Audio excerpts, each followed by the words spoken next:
नमस्कार। आज हम एक बहुत ही प्राचीन और ज्ञानी ऋषि के जीवन और उनके ज्ञान की गहराइयों में उतर रहे हैं। महर्षि मैत्रेय। हमारे पास उनके जीवन और ज्ञान पर आधारित एक लेख के कुछ जरूरी अंश हैं जी। और हमारा मकसद है इन अंशों से महर्षि मैत्रेय के बारे में जानना। मतलब वो कौन थे, उनका ज्ञान क्या था और उनका महत्व क्या है। बिल्कुल। तो चलिए इन स्रोतों को जरा खोल कर देखते हैं, परत दर परत। जी। तो शुरुआत करते हैं उनके परिचय से। स्रोत बताते हैं कि वे एक पुराणवक्ता ऋषि थे। हाँ। और उनका नाम मैत्रेय इसलिए पड़ा क्योंकि वे मित्र ऋषि के पुत्र थे। ये बात श्रीमद् भागवत में मिलती है। जी हाँ, और उसी में ये भी जिक्र है कि वे महर्षि पराशर के शिष्य थे और वेदव्यास जी के मित्र भी। अच्छा, पराशर के शिष्य और व्यास के मित्र। ये तो मतलब शुरू से ही असाधारण लगता है। बिल्कुल। सिर्फ शिष्य होना ही नहीं बल्कि व्यास जैसे ज्ञानी का मित्र होना, ये उनके अपने कद को दिखाता है। सही बात है, ये एक बराबरी का रिश्ता लगता है। मतलब वो सिर्फ ज्ञान लेने वाले नहीं थे बल्कि शायद विचार विमर्श में भी सक्षम थे। उनका परिचय ही खास है। अच्छा, अब उनके ज्ञान अर्जन की बात करते हैं। स्रोत कहते हैं कि वे विष्णु पुराण के मुख्य श्रोता थे। हाँ। जिसे उनके गुरु महर्षि पराशर ने ही उन्हें सुनाया था। ये मुख्य श्रोता होना, इसका क्या मतलब हो सकता है? सिर्फ सुनना या कुछ और? ये अच्छा सवाल है। देखिए, मुख्य श्रोता होना सिर्फ वहां मौजूद होने से कहीं ज्यादा है। ये दिखाता है कि उनमें वो योग्यता थी, वो एकाग्रता थी कि उस ज्ञान को पूरी तरह से आत्मसात कर सकें। गुरु अक्सर अपने सबसे योग्य शिष्य को ही चुनते हैं ज्ञान देने के लिए। हाँ, ये बात तो है। तो पराशर का उन्हें चुनना ही उनकी पात्रता का प्रमाण है। और वो खुद भी अपने ज्ञान को लेकर काफी आश्वस्त लगते हैं। स्रोत में उनका एक कथन है जो उन्होंने गुरु पराशर से कहा था। जी, वो कहते हैं, हे गुरुदेव, मैंने आपसे ही संपूर्ण वेद, वेदांग और सकल धर्म शास्त्रों का क्रमशः अध्ययन किया है। आपकी कृपा से मेरे विपक्षी भी मेरे लिए ये नहीं कह सकते कि मैंने संपूर्ण शास्त्रों के अभ्यास में परिश्रम नहीं किया है। वाह, विपक्षी भी ये नहीं कह सकते। इसमें विनम्रता तो है पर एक आत्मविश्वास भी है। बिल्कुल। इससे लगता है कि उस समय शास्त्रार्थ वगैरह होते होंगे और मैत्रेय जी अपने ज्ञान को लेकर इतने पक्के थे कि उन्हें किसी चुनौती का डर नहीं था। हाँ, ये सिर्फ किताबी ज्ञान नहीं लगता बल्कि अभ्यास से पाया हुआ विश्वास है। निश्चित रूप से एक ऐसे विद्वान की छवि बनती है जिसने ज्ञान को जिया है, उस पर मनन किया है, और व्यास जी का मित्र होना भी इसी बात को पुष्ट करता है। अब यहाँ से बात और भी दिलचस्प हो जाती है। स्रोत बताते हैं कि भगवान श्री कृष्ण की उन पर विशेष कृपा थी। जी। ये तो बड़ी बात है। गुरु की कृपा, मित्र का साथ और फिर भगवान की कृपा। हाँ, कहा जाता है कि अपने धाम जाने से ठीक पहले भगवान ने अपना जो गूढ़ ज्ञान था वो उद्धव जी के साथ साथ मैत्रेय जी को भी दिया था। अच्छा। जी, और इसका प्रसंग भी आता है।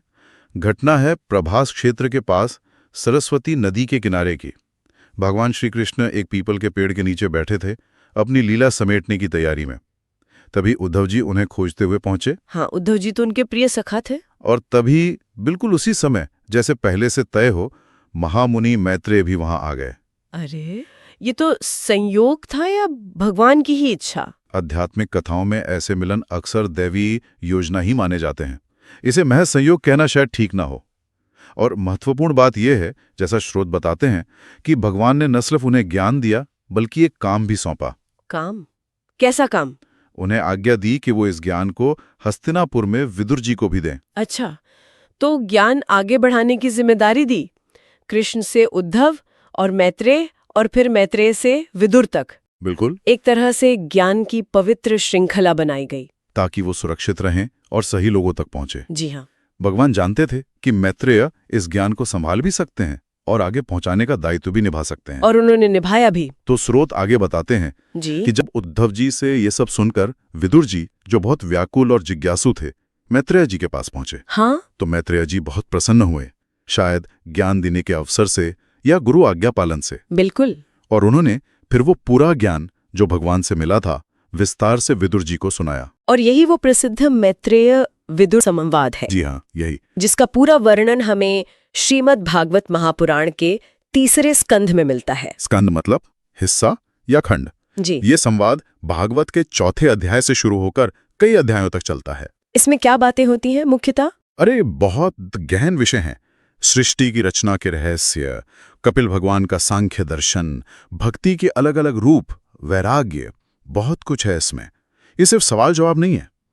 तो मतलब मैत्रेय जी सिर्फ ज्ञान पाने वाले नहीं रहे, वो एक बहुत महत्वपूर्ण गुरु भी बने। भागवत के एक बड़े हिस्से को उन्होंने ही तो आकार दिया इस संवाद से। अत्यंत महत्वपूर्ण योगदान है उनका। अगर हम बड़ी तस्वीर देखें तो मैत्रेय उस ज्ञान गंगा के एक मुख्य वाहक हैं जो हमेशा से बहती आई है। वो दिखाते हैं कि कैसे सत्य गुरु शिष्य परंपरा से योग्य पात्रों के जरिए पीढ़ी दर पीढ़ी आगे बढ़ता है। वो इस कड़ी का एक अनिवार्य हिस्सा है।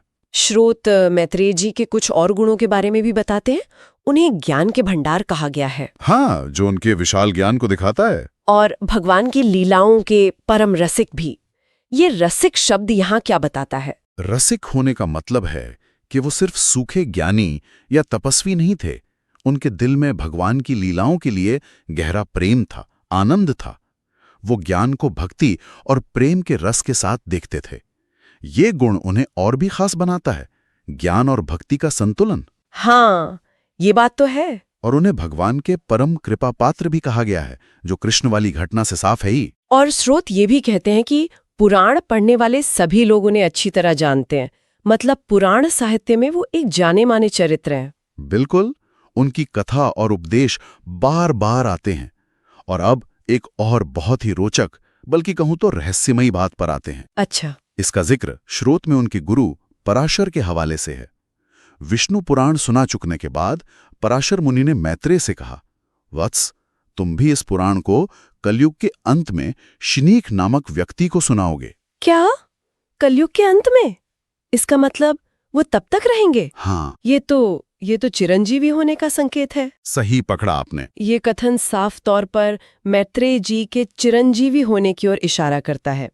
चिरंजीवी यानी जिनकी आयु बहुत लंबी हो, जो सामान्य उम्र की सीमा से परे हो।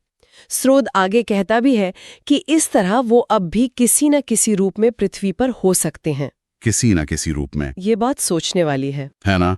ये विचार ही कितना हैरान करने वाला है। किस रूप में? क्या वो शरीर में है या सूक्ष्म रूप से? ये तो रहस्य है। ये वाकई गहरा रहस्य है। स्रोत इसका जवाब नहीं देता, बस एक संभावना बताता है, लेकिन ये संभावना ही उनके महत्व को कई गुना बढ़ा देती है। ये सोचना कि ऐसा महान ज्ञान और उसे धारण करने वाले समय की सीमा को लांघ सकते हैं। हाँ, ये हमें ज्ञान की शाश्वतता के बारे में सोचने पर मजबूर करता है। बिल्कुल। क्या वो आज भी कहीं किसी रूप में मार्गदर्शन कर रहे होंगे? ये सवाल मैत्रेय के व्यक्तित्व में एक रहस्य का पर्दा डालता है। अच्छा, मैत्रेय जी खुद भी ज्ञान पाने के एक खास तरीके पर बहुत जोर देते हैं। वो है सुनना, श्रवण। जी हाँ। स्रोत में उनका एक मशहूर कथन है जो सुनने की ताकत बताता है। संसार में पशुओं को छोड़कर अपने पुरुषार्थ का सार जानने वाला ऐसा कौन पुरुष होगा जो आवागमन से छुड़ा देने वाली भगवान की प्राचीन कथाओं में से किसी भी अमृतमयी कथा का अपने कर्णपुटों से एक बार पान करके फिर उनकी ओर से मन हटा लेगा। ये कथन श्रवण भक्ति का सार है। हाँ। वो कह रहे हैं कि भगवान की कथाएं अमृत हैं, जो जन्म मरण के बंधन से छुड़ा सकती हैं। उनका तर्क है कि कोई भी समझदार इंसान जो जीवन का असली लक्ष्य समझता है, एक बार इन कथाओं का रस चख ले तो फिर उनसे मुंह मोड़ ही नहीं सकता। पशुओं को छोड़कर कहना मतलब वो बहुत ज्यादा जोर दे रहे हैं इस बात पे। बिल्कुल। ये दिखाता है कि सिर्फ सुनने भर में कितनी बड़ी परिवर्तन लाने की शक्ति है। ज्ञान के हस्तांतरण और भक्ति का ये सिलसिला हमें और जगह भी दिखता है। स्रोत में श्री प्रिया दास जी के कवित्व का जिक्र है। हाँ। उसमें भी मैत्रेय जी का नाम आता है। प्रियादास जी उन्हें श्री नाभा जी के बताए कौशारव ऋषि से भी जोड़ते हैं। अच्छा। और मजे की बात यह कि उस कवित्व में भी उसी घटना का वर्णन है, कृष्ण का उद्धव और मैत्रेय को उपदेश देना और फिर मैत्रेय को वो ज्ञान विदुर तक पहुंचाने की आज्ञा देना। इस घटना का बार बार आना ही इसके महत्व को दिखाता है। ये मैत्रेय के जीवन का एक निर्णायक पल था। स्रोत के इसी हिस्से में भक्ति के माहौल को और साफ करने के लिए कुछ और महान भक्तों के नाम भी लिए गए। जैसे चित्रकेतु, अक्रूर जी, ध्रुव जी और उद्धव जी। हाँ, ये सब तो बहुत बड़े भक्त माने जाते हैं। इन नामों का एक साथ आना क्या बताता है? ये उस भक्ति भरे माहौल की तरफ इशारा करता है जिसमें मैत्रेय जैसे ऋषि थे।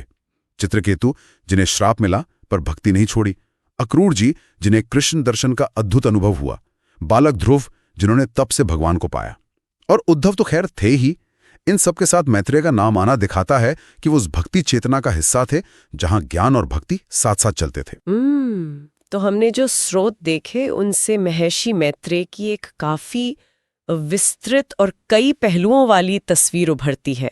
अगर हमें अब मुख्य बातें समेटनी हो तो क्या होंगी? मेरे ख्याल से कुछ मुख्य बातें साफ हैं। पहली, महर्षि मैत्रेय सिर्फ एक ऋषि नहीं बल्कि ज्ञान की एक पवित्र और अटूट कड़ी का महत्वपूर्ण हिस्सा हैं। ये कड़ी पराशर से शुरू होकर मैत्रेय से होते हुए विदुर तक जाती है और भविष्य में शिनिक तक जाने का इशारा भी है। हाँ, ये ज्ञान के प्रवाह को दिखाता है। बिल्कुल। दूसरी बात, वो ज्ञान और भक्ति का एक अद्भुत संगम थे। पराशर से वेद सीखे, कृष्ण से गूढ़ ज्ञान पाया और साथ ही वो लीलाओं के परम रसिक भी थे। ज्ञान को दिल से महसूस करना। जी। और तीसरा, उनका चिरंजीवी होना, जैसा स्रोत इशारा करते हैं, ये सिर्फ लंबी उम्र की बात नहीं है। ये ज्ञान की शाश्वतता, उसकी टाइमलेस रेलेवेंस का प्रतीक है। ये विचार कि ऐसा ज्ञान और उसके धारक आज भी किसी न किसी रूप में मौजूद हो सकते हैं, हमें एक उम्मीद देता है। ये बहुत अच्छे से आपने संक्षेप में बताया। वो शिष्य थे, मित्र थे, श्रोता थे, भगवान के कृपा पात्र थे, गुरु थे और शायद आज भी मार्गदर्शक हैं। बिल्कुल, वो सीखते भी हैं और सिखाते भी हैं। ये एक आदर्श ज्ञानी का लक्षण है। उनकी कहानी बताती है कि ज्ञान सिर्फ अपनी उपलब्धि नहीं है, उसे बांटना, आगे बढ़ाना भी उतना ही जरूरी है।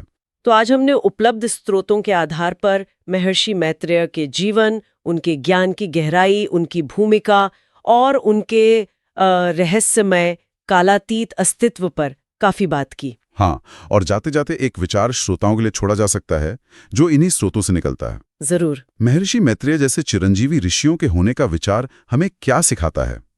क्या यह हमें विश्वास दिलाता है कि प्राचीन ज्ञान आज भी जिंदा है और सही कोशिश से उस तक पहुंचा जा सकता है? या फिर जैसा मैत्रेय ने खुद कहा, सिर्फ श्रद्धा से सुनने में, भगवान की कथाओं को सुनने भर में कितनी बदलने वाली शक्ति छुपी हो सकती है, जिसका अनुभव हम आज भी कर सकते हैं? इन्हीं गहरे सवालों और विचारों के साथ आज की ये चर्चा यहीं समाप्त करते हैं।